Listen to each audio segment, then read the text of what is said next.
Students, welcome to my channel Brain Booster. और आज इस वीडियो लेक्चर में I will tell you about the pseudo first order reaction. What is pseudo? Pseudo means false.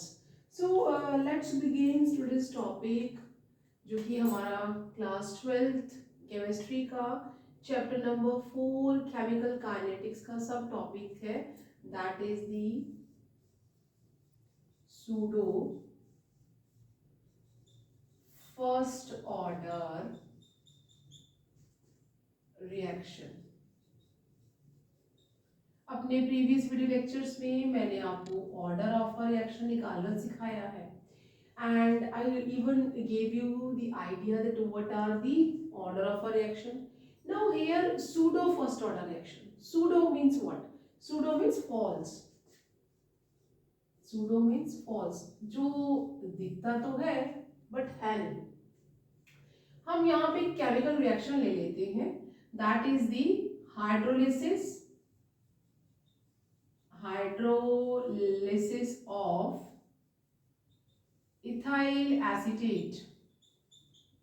अगर ethyl acetate का hydrolysis करते हैं, ethyl acetate means CH3COO and C2H5. This is the ethyl acetate. इसका हमने hydrolysis करना है. So when we are going to hydrolyse the ethyl acetate OC2H5 and hydrolysis कर रहे हैं, and we are having CH3COOH acetic acid along with C2H5OH alcohol. Before the reaction the जो हमारा ethyl acetate है, इसकी जो कंसेंट्रेशन थी that was the 0.10 मोल, और जो हमारा वाटर है उसकी जो कंसेंट्रेशन थी that was the 10 mole. And after the completion of reaction, ये जो रिएक्शन है वो किसी एसिड की प्रेजेंस में हो रहा है, तो simply wrote the acid, either we can take HCl acid or H2SO4 acid. Then after the reaction we are having CH3COOH acidic acid 0.10 mole, and similarly we are having the alcohol as 0.10 mole. At T0 जो हमारा ethyl acetate है उसकी concentration 0.10 मोल थी, and at T1, और जो हमारा T1 है, जो नेक्स्ट हमारा टेम्परेचर आ गया, जो इथाइल एसीटेट है उसकी जो कंसेंट्रेशन थी दैट विल बी 0 मोल. सारा रिएक्टेंट हमारा यूज्ड अप हो गया, एंड वाटर वुड बी 9.9 मोल. पानी कितना रह गया? 9.9 मोल. ज़्यादा कुछ फर्क नहीं पड़ा. वाटर रिएक्शन की स्टार्ट होने से पहले 10 मोल था, और जो हमारा इथाइल एसीटेट है that was the 0.10 mole. After the reaction अब हमारी जो एसिडिक एसिड है वो 0.10 मोल है, और जो अल्कोहल है वो हमारा 0.10 मोल है, और अब हमारा जो इथाइल एसीटेट है दैट विल बी 0. मीन्स अब लेकिन पानी की कंसेंट्रेशन पे कोई खास फर्क नहीं पड़ा. अगर मैं यहाँ पे रेट ऑफ रिएक्शन लिखूं, to rate of a reaction, जो रेट ऑफ रिएक्शन हम लिखेंगे दैट विल बी माइनस, क्योंकि हमारा रिएक्टेंट है, और यहाँ पे हम लोग किसका साइन लगाएंगे?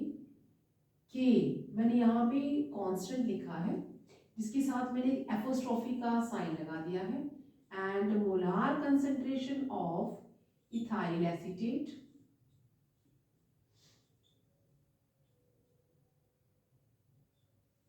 along with the concentration of water. After the reaction मैं इसे इस तरह भी लिख सकती, क्योंकि पानी का कुछ खास फर्क पड़ा नहीं.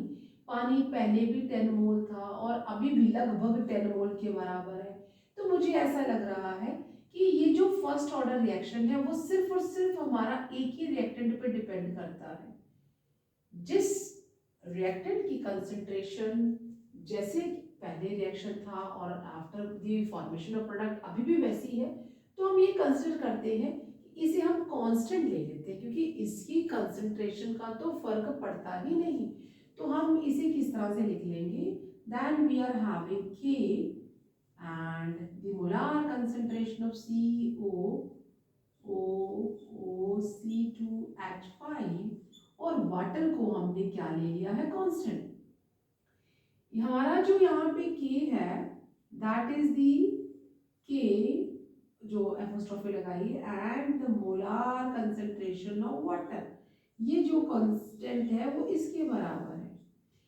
ऐसे रिएक्शन जो हमें दिखते तो यहाँ पे दो है, दो रिएक्टेंट है, एक ये रिएक्टेंट है, एक ये रिएक्टेंट है, बट जो रेट है वो सिर्फ और सिर्फ एक ही रिएक्टेंट पर डिपेंड करता है, दूसरे रिएक्टेंट पे वो कुछ खास डिपेंड नहीं करता। ऐसे रिएक्टेंट जो कि ड्यूरिंग द रिएक्शन ज़्यादा यूज्ड अप नहीं होती हैं उन्हें हम कांस्टेंट ले लेते हैं, और इस तरह का रिएक्शन जो एक्चुअली है तो दोनों ही reactant पर dependent, but it seems to be only depend upon this ethyl acetate। इस पे तो डिपेंड ही नहीं कर रहा है, क्योंकि वो तो बहुत जैसा पहले था अभी वैसा है। ऐसे रिएक्शन को हम लोग क्या कहते हैं, सूडो फर्स्ट ऑर्डर रिएक्शन। यहाँ पे दो रिएक्टेंट है, अगर मैं दोनों की बात करूँ और अगर इसके ऊपर भी वन होता और इसके ऊपर भी वन होता तो इसका जो ऑर्डर आता, ऑर्डर ऑफ रिएक्शन जो होता दैट विल बी 1+1, तो 2 हो जाता। बट एज आई सेड कि जो वाटर है उसकी कंसंट्रेशन का कुछ खास फर्क नहीं पड़ा, वो पहले भी 10 मोल थी और अभी भी 9.9 ऑलमोस्ट सेम ही है। ऐसे रिएक्टेंट को हम क्या मान लेते हैं, constant, and we think that जो हमारा रिएक्शन है वो सिर्फ और सिर्फ एक रिएक्टेंट पे ही डिपेंड करता है, तो it is known as pseudo first order reaction. इस कैटेगरी में हमारे पास एक और एग्जांपल है that is the hydrolysis of second, जो हमारा एग्जांपल है that is the second example है हाइड्रोलिसिस ऑफ केन शुगर, ये हमारा सेकेंड एग्जांपल है। तो इसे हम किस तरह ले लेंगे, आप पहले इसे नोट करें ताकि फिर हम उसको नेक्स्ट जब मैं दोबारा लिखूं तब लिखूंगी। तो पहला हमारा एग्जांपल है जो सूडो फर्स्ट ऑर्डर का, that is the hydrolysis of ethyl acetate, जिसमें वाटर की कंसेंट्रेशन का कोई फर्क नहीं पड़ता। और दूसरा हमारा जो है that is the hydrolysis of cane sugar. आप इसे नोट करें, okay. So that second example is hydrolysis of cane sugar, that is the sucrose.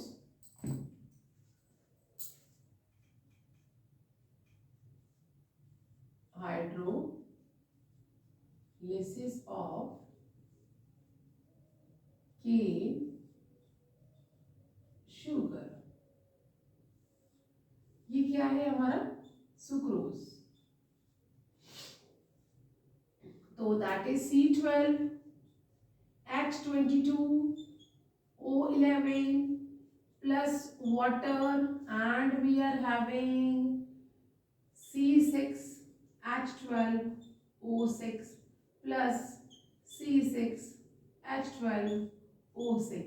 मुझे ग्लूकोज और फ्रक्टोज मिल जाएगा, और ये हमारा क्या है, दैट इज दी सुक्रोज, जो कि हमारा डाइसेक्राइड है। इस केस में भी जो हमारा रेट होगा, rate of reaction, that will be K, and molar concentration of cane sugar plus multiply with the concentration of water। Water की कंसेंट्रेशन कुछ खास चेंज नहीं होगी थ्रू आउट द रिएक्शन, तो हम इसे कांस्टेंट मान लेते हैं, ये भी कांस्टेंट है।